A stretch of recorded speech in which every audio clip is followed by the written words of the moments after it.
We're post-fight of the fight in Oklahoma with Kamaru Usman and DDP. Kamaru did not get the win, unfortunately, but I wasn't entirely incorrect in my predictions. Mainly, I said win or lose, he would show to be a dog, and more importantly, it wouldn't end in a TKO finish or submission, but rather a decision, which is surprising, not surprising, but surprising that we are able to call DDP a decision fighter, or at least within his last, how many has it been now? 3 or 4 fights? Something like that. He's a very explosive fighter, very powerful, and he had a perfect game plan. I think Michael Bisping was the one to say that he came in and they did a lot of homework, and I think that is very true, seeing how well read DDP was on Kamaru Usman. I did predict Usman to win by decision. It did not go that way, but it did go to decision. I also did mention the wrestling threat from Usman, whether he actually landed it or faked it, and as we can tell from the very first round, there were some very telling game plans from either side.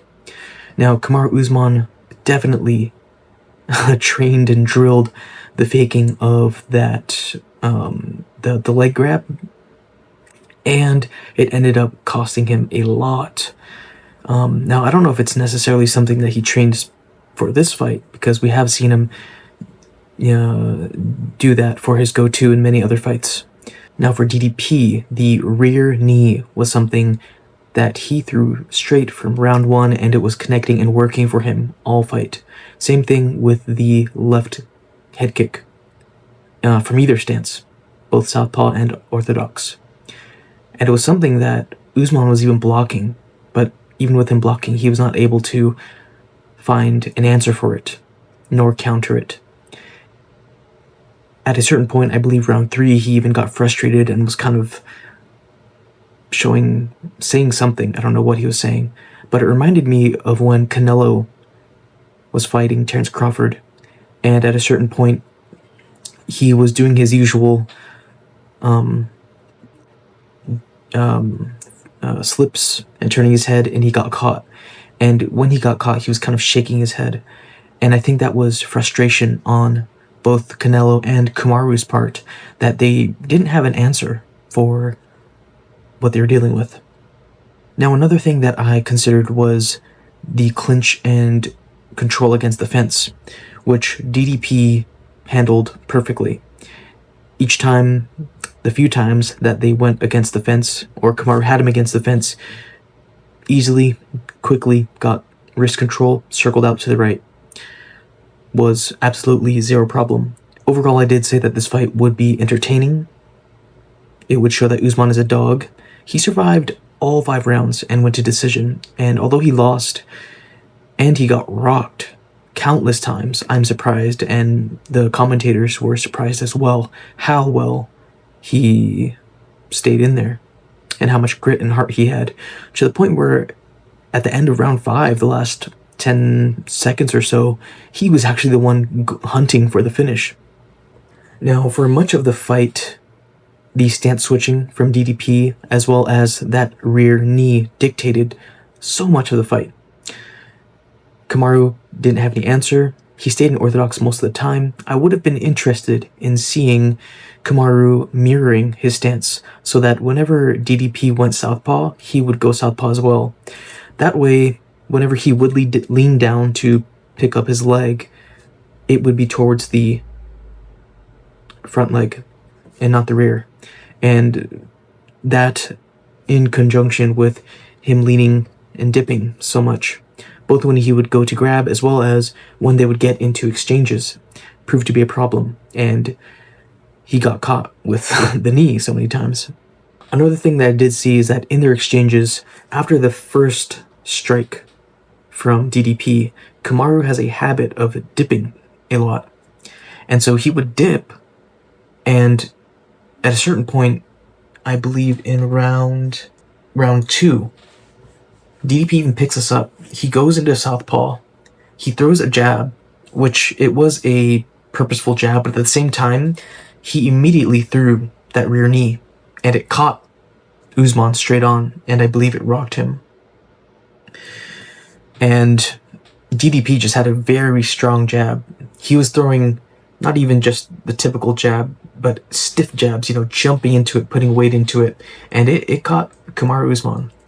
Now, Kamaru Usman also had a very good jab too, but the difference is that he was not throwing it as much and as frequently as DDP, and for DDP, him throwing it so often allowed him to find the range, find the timing, and which is why it connected to Kamaru so much and opened him up for the 1-2s. Now, while I did have DDP 4-1, there was an interesting round in round 3 where Kamaru started to gain momentum. There is a certain point in which Kamaru goes again for a feint, this time DDP in the orthodox position.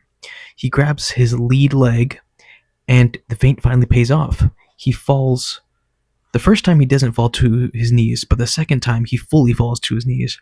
At one point, DDP tries throwing another one of his knees in the southpaw position, or stance. But this time, it's nullified. Why? Because Kamaru is standing more upright. And this is something that I wish we saw more of as well. Because near the end, in round 5, during that last 10-second exchange, he stopped dipping so much, that habit of dipping, and also throwing those loopy shots. And he just started throwing jabs and crosses. And he found much more success connecting with DDP in those times. I also think that the loss of fear, particularly in the last round, where he closes the distance and gets finally into that range where he can connect with DDP's head, is where he faced the most success. We then get to the later championship rounds, round 4 and round 5.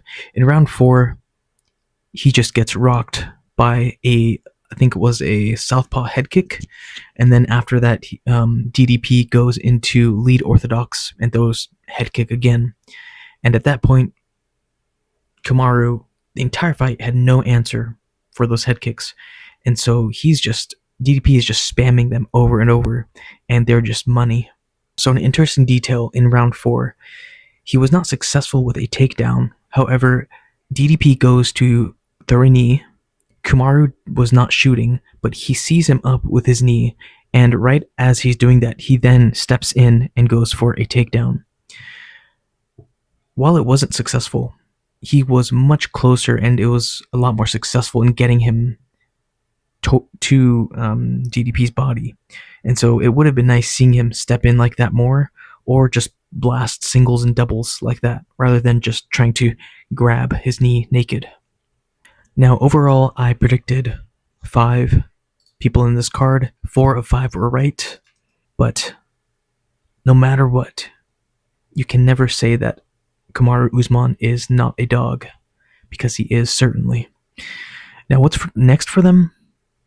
Dricus Du Plessis, as I said before, either winner has the best argument for fighting for the belt next. And so DDP likely going to fight Strickland again for a 3rd time. And I think he's probably going to beat him for a 3rd time as well. Kamaru Usman, more interesting and intriguing in where he can go from here. Maybe he gets the Conor fight. I don't know. It depends on what his goals and trajectory is. So I think for him, he's probably going to lay low for a bit, see how the landscape plays out, and from there, make some plans. But yeah, overall, it's a good card. Very good fights. And we unfortunately are in a sort of drought of main UFC events. I think the next one is going to be mid-August. And so we have like 3 fight nights in a row. And unfortunately, the very next fight night had Khalil Roundtree cancel. So now it is a bit of a snooze fest, not going to lie, of the main event. And it is Ankalaev versus Guskov. So, I mean, I'm not the most excited for that, but Next, we have to look forward after that is August 1st, Uros Medic versus Daniel Rodriguez, which that will be a pretty interesting fight. Anyways, that is the post-analysis and breakdown of Oklahoma card, Usman versus DDP. Leave.